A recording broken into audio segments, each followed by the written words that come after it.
Assalamualaikum warahmatullahi wabarakatuh. Kembali lagi bersama saya Nukman Hanif. Jadi pada video kali ini kita akan membahas tentang dasar-dasar pemrograman Sigras. Saya sendiri dari kelompok 4 yaitu Nukman Hanif. Kemudian ada Nadia Anggun Pratiwi, dan yang terakhir ada Diana Ratnasari.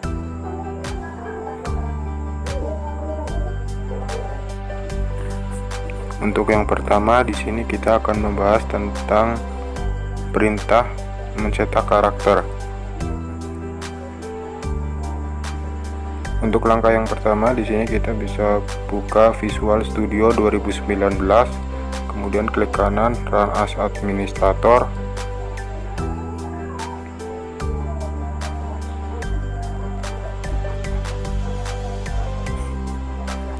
Pada bagian ini kita bisa create a new project.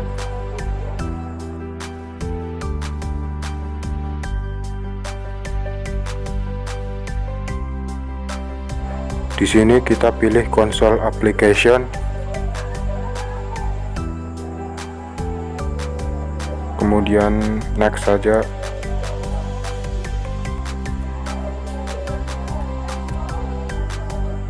Dan pada bagian project name kita beri nama untuk project yang akan dibuat, perintah percetakan karakter.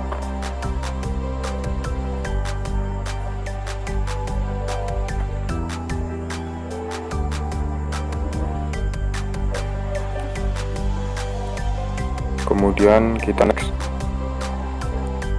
Pada bagian develop kemudian kita create. Ini akan memproses. Untuk tampilan awal Visual Studio mungkin akan seperti ini.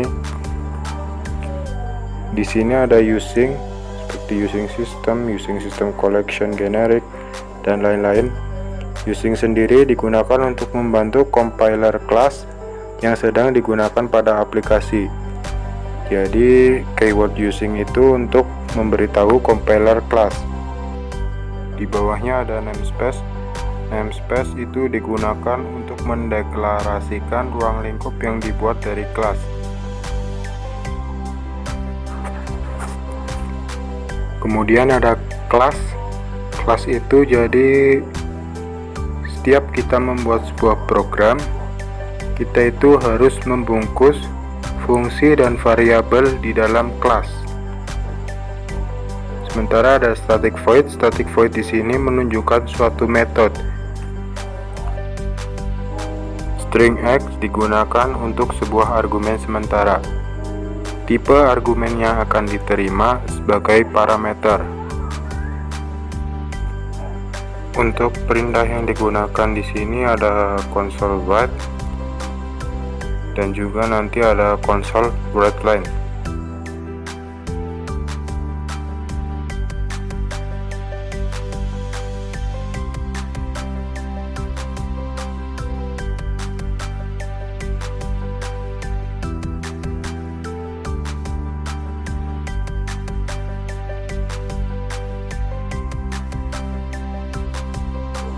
Jadi console write itu untuk mencetak karakter tanpa pindah baris, sedangkan console write line di sini untuk mencetak karakter dengan pindah baris. Kemudian ada console read, jalankan perintah percetakan karakter.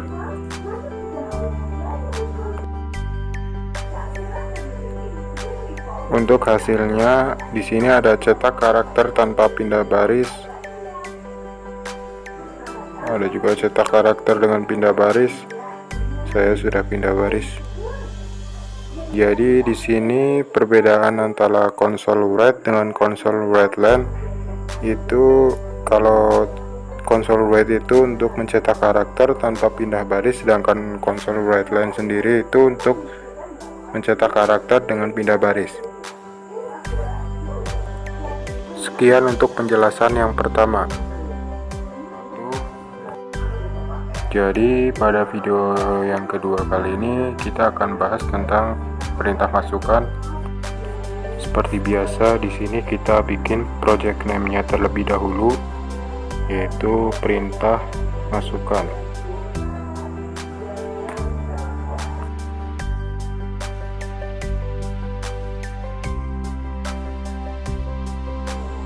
Di sini biasa kita langsung pilih create.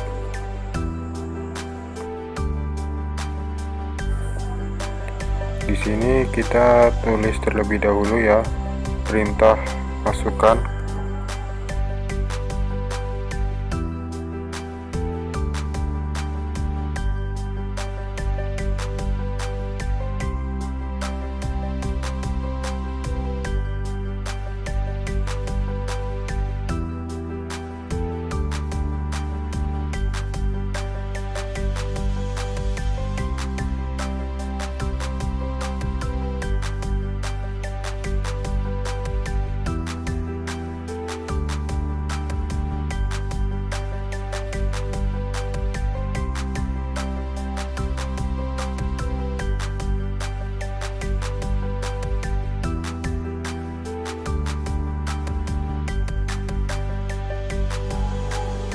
Untuk pembahasannya seperti biasa, console write itu untuk mencetak karakter tanpa spasi.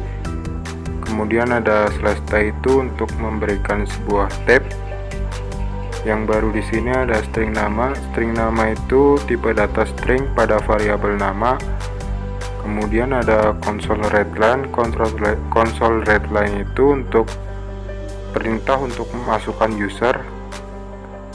Dan yang baru juga di sini ada kurung kurawal 0, itu merupakan array.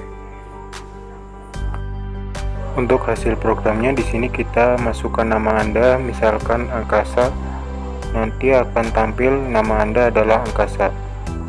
Pada pembahasan yang ketiga, di sini kita akan membahas tentang perulangan for. Di sini seperti biasa, project name kita beri nama perulangan dengan for.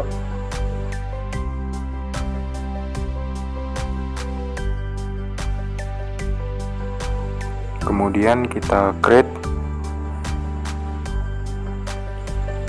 Di sini seperti biasa kita tulis sintak untuk perulangan for.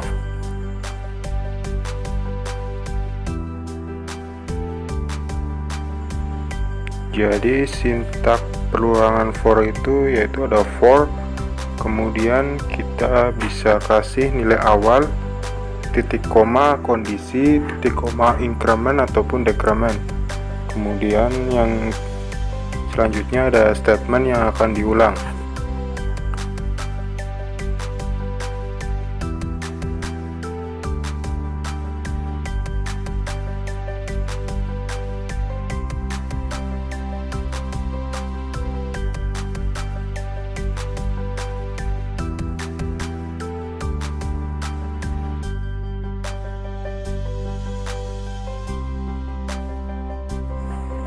Jadi untuk pembahasan sintak for itu yang pertama ada console writeline. Console writeline itu seperti biasa untuk mencetak karakter dengan spasi.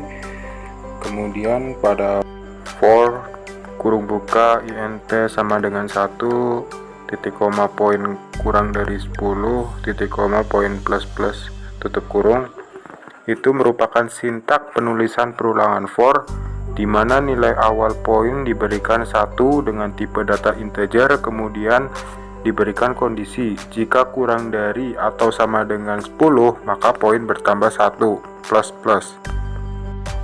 Di bawahnya ada statement yang akan diulang, kemudian yang plus poin titik toString itu digunakan untuk merubah data integer pada poin ke dalam string. Kemudian kita coba perulangan dengan for. Untuk hasilnya mungkin akan seperti ini. Di sini kami akan membahas pembahasan yang keempat tentang perulangan dengan while. Seperti biasa, kita buat projectnya terlebih dahulu. Di sini kita akan menulis sintak untuk perulangan while.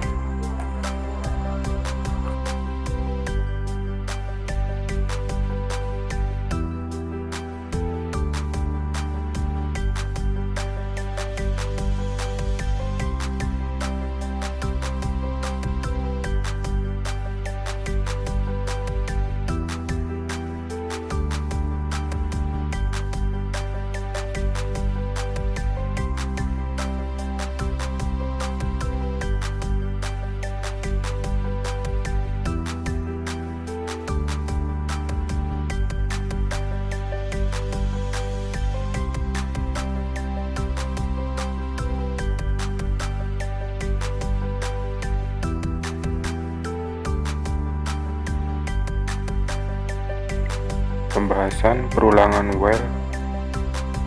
int ngulang sama dengan 1 itu mendefinisikan tipe data integer pada kata ngulang dengan diberikan nilai 1.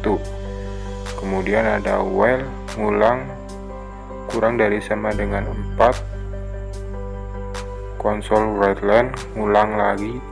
Itu ilustrasinya sintak di atas menjelaskan seandainya nilai pada ngulang kurang dari sama dengan 4, maka akan mencetak tulisan ngulang lagi sampai lulus sebanyak 4 kali. Sementara yang ngulang plus ini merupakan nilai ngulang yang akan bertambah terus-menerus sampai kondisi atau syarat pada while terpenuhi. Kemudian di sini kita coba jalankan program perulangan dengan while. Untuk hasilnya itu nanti akan ngulang lagi sampai lulus sebanyak 4 kali.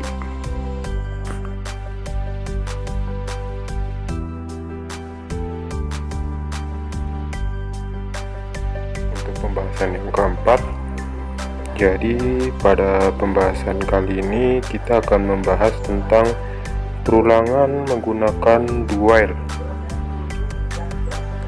Di sini buat nama project name perulangan dengan do while.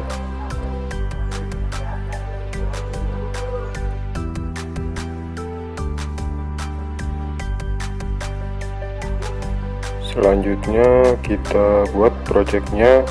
Di sini kita pilih create. Di sini kita tuliskan sintak program perulangan dengan do while.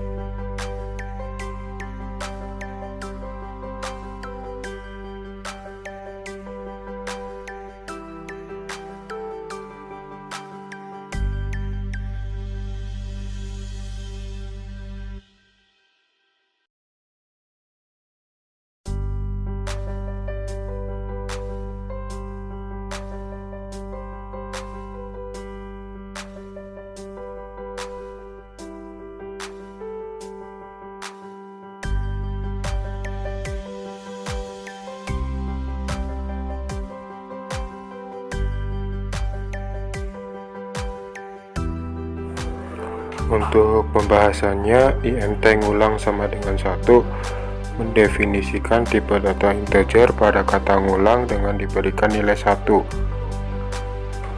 Di bawahnya ada do. Perintah ini berarti dijalankan terlebih dahulu sebelum kondisi batas eksekusi while ngulang kurang dari sama dengan 10 diberikan.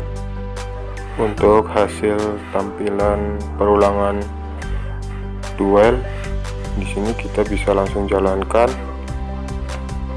dan untuk hasilnya mungkin akan seperti ini. Di sini saya akan memberikan penjelasan tentang perulangan dengan for each. Di sini kita bikin nama projectnya. Untuk sintak perulangan dengan for each mungkin akan seperti ini.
Untuk pembahasannya, string nama sama dengan Muhammad Ali, Nurul, Fitri, Dede, memberikan tipe data string pada nama yang diisi dengan baris array. Kemudian kita jalankan programnya.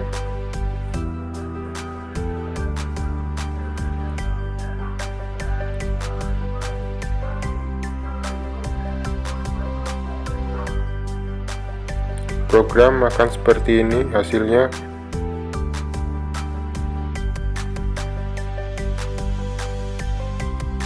Bahasan yang ke-7.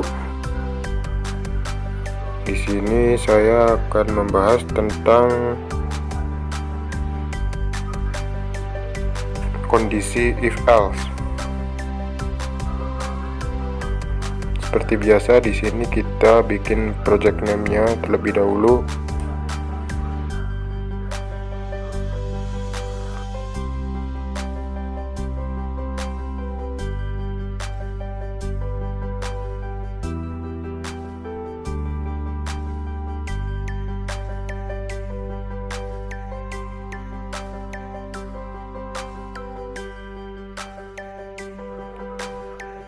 Di sini untuk sintak kondisi if else akan seperti ini.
Untuk pembahasannya, di sini ada string harga memberikan tipe data string pada harga. Ada harga sama dengan console readline. Perintah inputan atau masukan ini hanya bias dilakukan oleh tipe data berupa string. Ada int harga buku, convert to int 32 dalam kurung harga untuk mengkonversi tipe data string pada harga ke tipe data integer pada harga buku. Hal ini dilakukan karena pada kondisi if else yang akan dibandingkan berupa tipe data integer. Pada kondisi if else di sini menjelaskan jika harga buku kurang dari 25.000, maka akan mencetak beli buku A. Selain daripada syarat itu, maka akan dicetak tulisan mahal banget sih, gak jadi beli deh. Untuk hasil percobaannya di sini kita bisa langsung coba.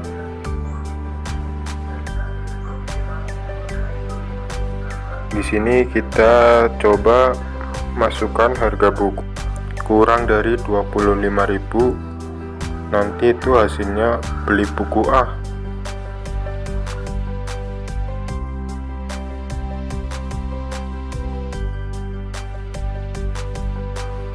Kalau kita masukkan harga buku di atas 25.000, itu nanti hasilnya mahal banget sih, gak jadi beli deh.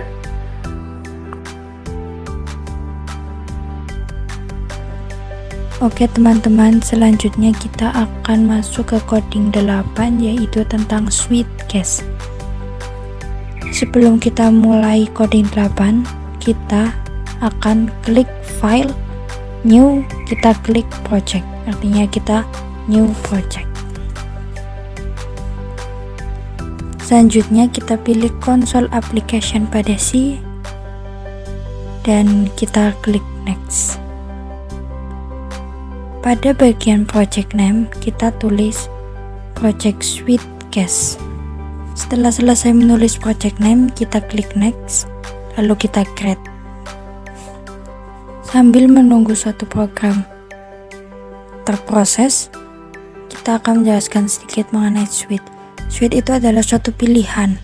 Jika kita memiliki suatu pernyataan untuk menampilkan 2 pilihan, 3 pilihan, atau beberapa pilihan lainnya, kita bisa menggunakan Sweetcast.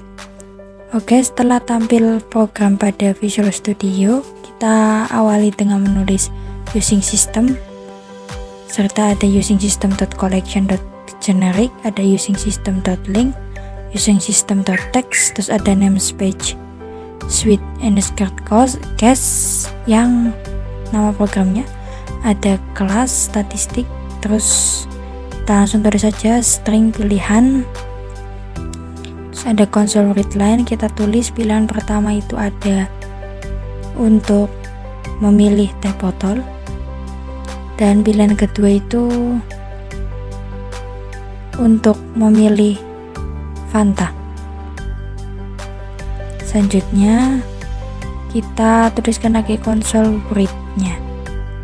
Nah, pada perbedaan antara console read line dan console read itu terletak pada kalau misalkan console read line itu untuk melanjutkan ke baris selanjutnya, sedangkan kalau console read saja itu akan tetap di situ, tidak melanjutkan ke baris selanjutnya. Selanjutnya kita tulis pilihan console read line. Selanjutnya kita memulai dengan switch atau suatu pilihan ya, yang merupakan juga syarat yang harus dimasukkan dalam pilihan suatu program tersebut. Selanjutnya ada case. Case itu adalah suatu kondisi dari keputusan yang akan dimasukkan dalam listing. Jika itu case 1, maka listing 1. Nah, pada case 1 ini tulis sama console write atau console read line, tergantung ya. Sini kita akan menulis console write dan milih teh botol. Selanjutnya kita tulis break bahwa si console read line yang menyatakan Anda milih teh botol itu udah break. Selanjutnya kita tulis lagi default. Default adalah suatu keputusan yang akan dieksekusi. Setelah default kita akan menampilkan console.read yang menampilkan Anda lebih memilih Fanta. Selanjutnya setelah semua sintak pada program Sweetcast selesai, kita akan menambahkan dan menutup suatu program dengan console.readline, disertakan kurung tutup kurung buka. Selanjutnya kita menuju ke run program Sweetcast. Setelah program run terbuka, akan menampilkan pilihan 1 dan pilihan 2, dan kita harus memasukkan pilihan tersebut. Jika kita memasukkan pilihan 1, maka akan muncul Anda memilih teh botol. Selanjutnya kita keluar dan kita running kembali, dan akan muncul kembali 2 pilihan tersebut. Kita harus memasukkan salah satu pilihannya dan kita milih 2, yaitu Anda milih Fanta. Sekian dari program coding 8 dari Switchcase. Oke teman-teman, selanjutnya kita akan masuk ke coding 9, yaitu materi tentang array. Sebelum kita mulai projectnya, kita klik dulu file new project. Setelah itu kita pilih console application, lalu kita klik next. Kita juga harus menuliskan project name-nya. Kita lanjutkan dan mulai membuat.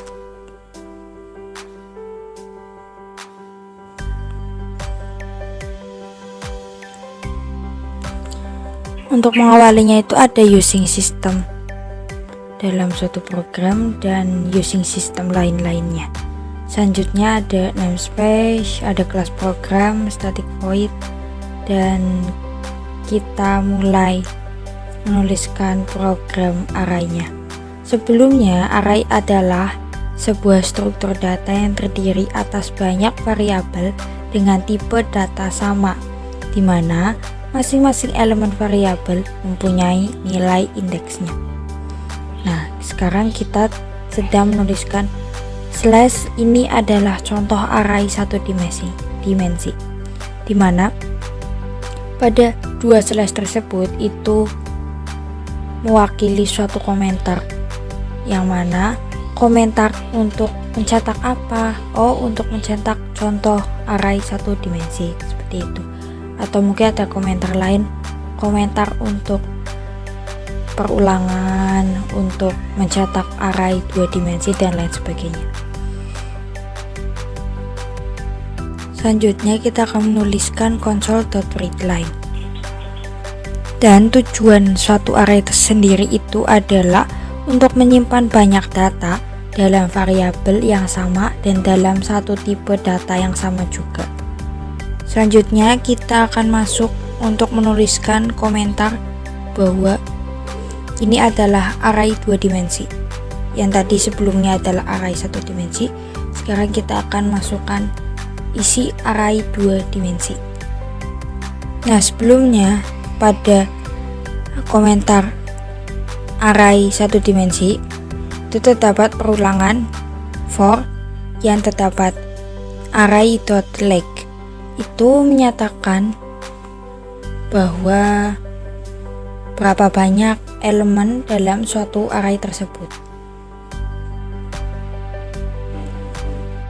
Pada awalan elemen pertama suatu array, kita bisa memasukkan dengan indeks ke 0. Setelah semua program selesai ditulis, maka kita juga harus menulis console.readline. Setelah itu kita masuk ke running program array tersebut. Setelah menunggu proses running suatu array, berikut bisa ditampilkan untuk rangkaian program yang sudah kita tulis di dalam array. Itu ada array dimensi 1 dan array dimensi 2.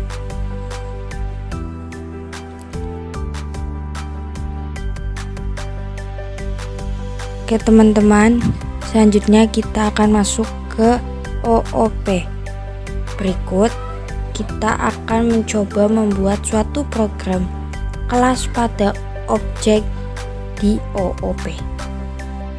Untuk mengawalinya, kita klik file new project.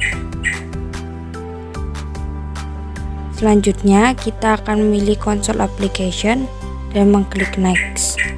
Pada project nama kita menulis OOP_class. Selanjutnya kita mulai create. Nah, pada program OOP class ini itu masih terdapat program .cs saja. Selanjutnya kita klik tambahkan suatu kelas dan menuliskan kelas tersebut dengan nama OOP. Selanjutnya kita add dan akan muncul di solution ya, Explorer.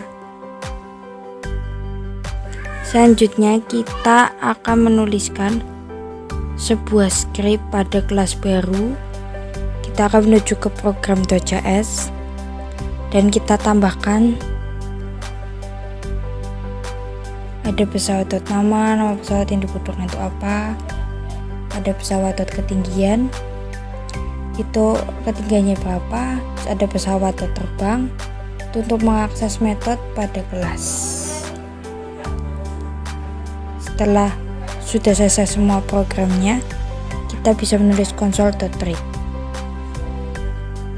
Selanjutnya, jika dirasa pada kelas OOP sudah benar tidak ada error dan kelas program juga sudah benar tanpa error, kita lanjut untuk merunning sebuah program tersebut. Dan untuk merunningnya kita bisa running pada program CS-nya atau mungkin di program OOP-nya. Setelah running program selesai, kita akan melihat tampilannya, yaitu pesawat dengan nama Garudaku sedang take off. Pesawat sekarang berada pada ketinggian 10.000 kaki. Demikian hasil running suatu program pada kelas objek di OOP. Oke teman-teman, kita akan melanjutkan dengan materi encapsulation.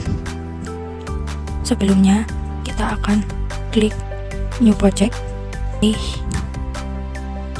console application dan klik next. Selanjutnya kita tuliskan project namanya, yaitu encapsulation.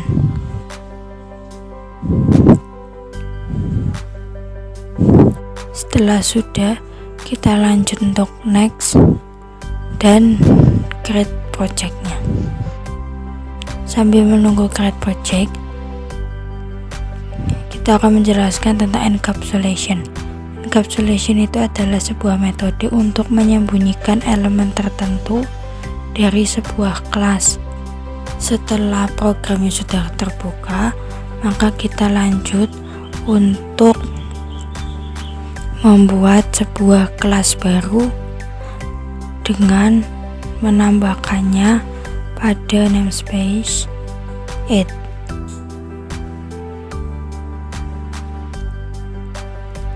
Setelah itu kita namai dengan OOP dan kita lanjut untuk it. Jika kelas baru yaitu OOP sudah terlihat pada solution explorer, maka kita lanjut untuk mengisi sintak program di OOP.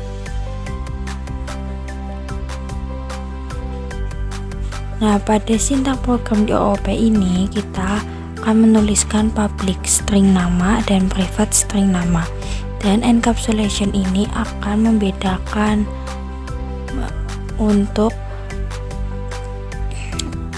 antara OOP class object dan encapsulation ini. Soalnya kan ini membahas juga tentang pesawat, jadi encapsulation itu terdapat private string ketinggian. Dan karena variabel ketinggian itu tidak dapat diakses dari luar kelas karena menggunakan atribut private, maka kita bisa menggunakan metode getter atau setter yang dapat diakses di luar kelas, yaitu dengan tulisan get dan set. Setelah kita menuliskan semua sintak pada program kelas OOP, kita akan lanjut untuk menuliskan sintak pada kelas programnya. Nah, pada sintak program di kelas program ini itu terdapat OOP pesawat sama dengan new OOP. Nah, OOP itu adalah kelas baru yang telah ditambahkan. Namanya adalah OOP. Kalau misalkan namanya selain OOP, ya nama itu tergantung nama yang dituliskan di kelas barunya. Setelah semua program di kelas program selesai, maka kita lanjut running programnya. Setelah itu kita akan melihat tampilan dari running program tersebut, yaitu pesawat dengan nama Garuda Coaster Take Off. Pesawat sekarang berada pada ketinggian 10.000 kaki. Oke teman-teman, selanjutnya kita akan masuk ke coding 12, yaitu tentang inheritance. Pada inheritance atau pewarisan sifat, itu untuk membentuk kelas baru menggunakan kelas yang telah ditetapkan.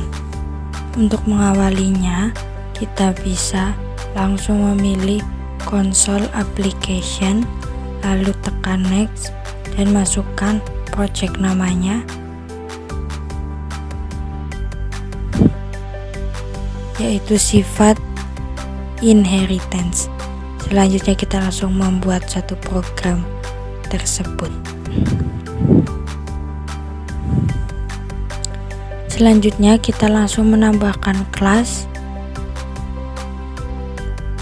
pada program inheritance ini, dan kita namakan dengan pesawat. Selanjutnya kita tambahkan dan kita ulang kembali untuk menambahkan kelas kembali, yaitu kita namakan dengan pesawat tempur. Selanjutnya kita mulai mengisi suatu sintak pada setiap programnya. Yang pertama kita akan mengisi pada kelas pesawat.cs. Kita lengkapi terlebih dahulu sintak di kelas pesawat ini, yaitu kita bisa menuliskan public string nama, public int, yaitu int adalah integer angka untuk jumlah roda, private string untuk ketinggian, dan private string untuk jumlah penumpang. Pada setiap script kita harus mengetahui tentang besar dan kecilnya suatu huruf. Setelah kelas pada pesawat terisi, selanjutnya kita akan melengkapi kelas pesawat tempur. Di kelas pesawat tempur, setelah kita melengkapi using system, namespace, class, dan isi dari kelas tersebut, maka kita akan lanjut ke kelas programnya.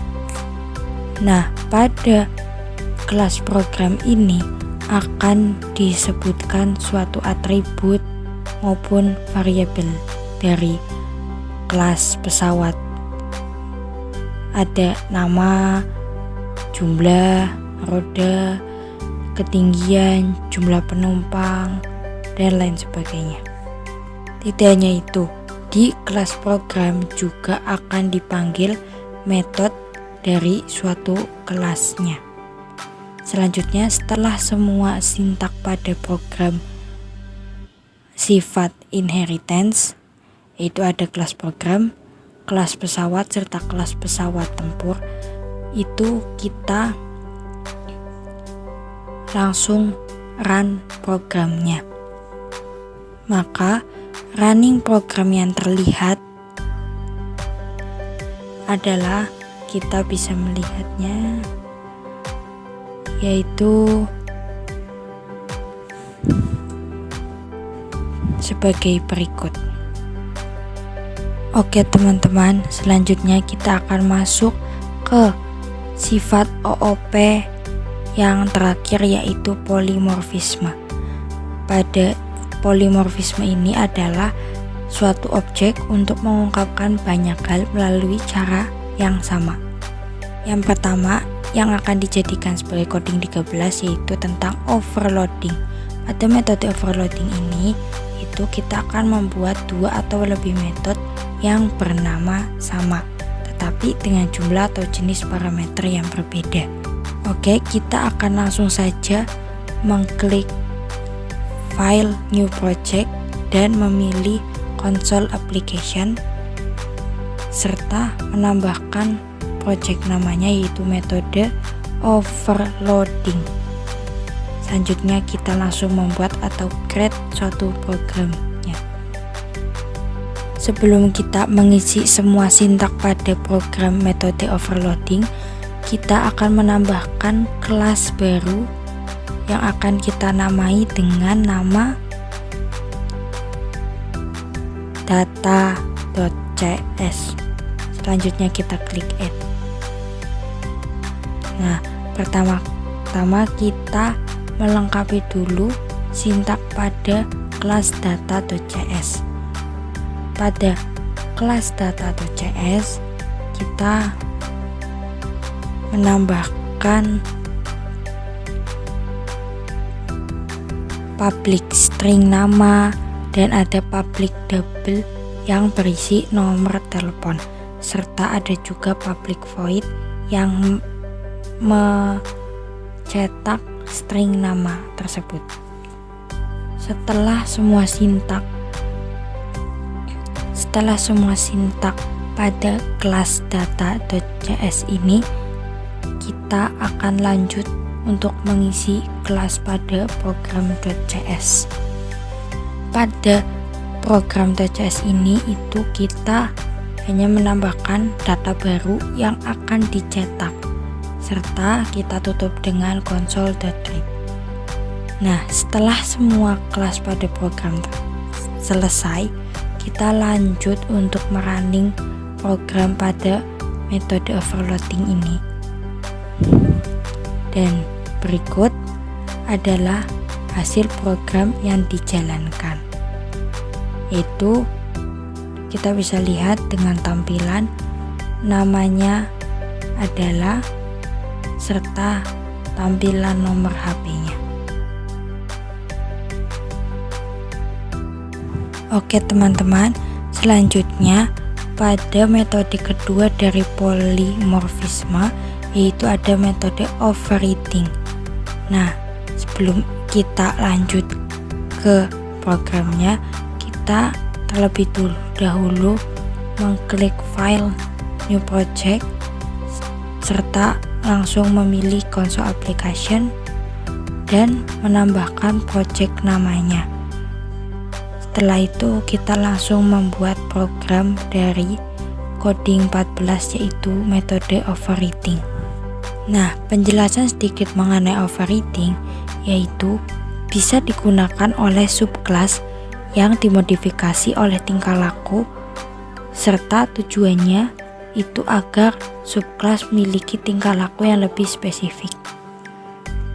Pada metode overriding dengan pewarisan ini, kita tidak akan menambahkan kelas baru, tapi kita akan menuliskan semua script programnya pada kelas program saja.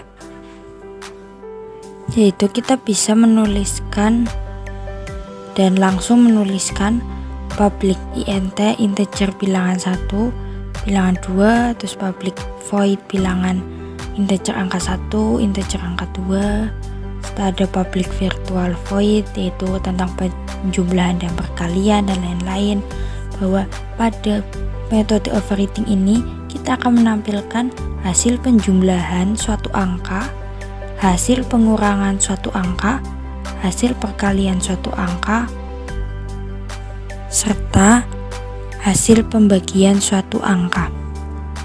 Kita juga bisa menuliskan program overriding, yaitu ada overriding bilangannya yang akan kita masukkan beberapa, dan itu untuk penjumlahan, perkalian dan lain-lainnya, serta ada juga tipe bilangan lainnya untuk penjumlahan, perkalian dan lain-lainnya juga. Setelah semua proses sintak pada kelas program terpenuhi, kita mengakhirinya dengan console.read dan kita langsung merun programnya. Setelah kita menunggu proses run selesai, maka akan menampilkan maka akan menampilkan overriding 1 dengan hasil penjumlahan angka 10 dan angka 5 yaitu 15.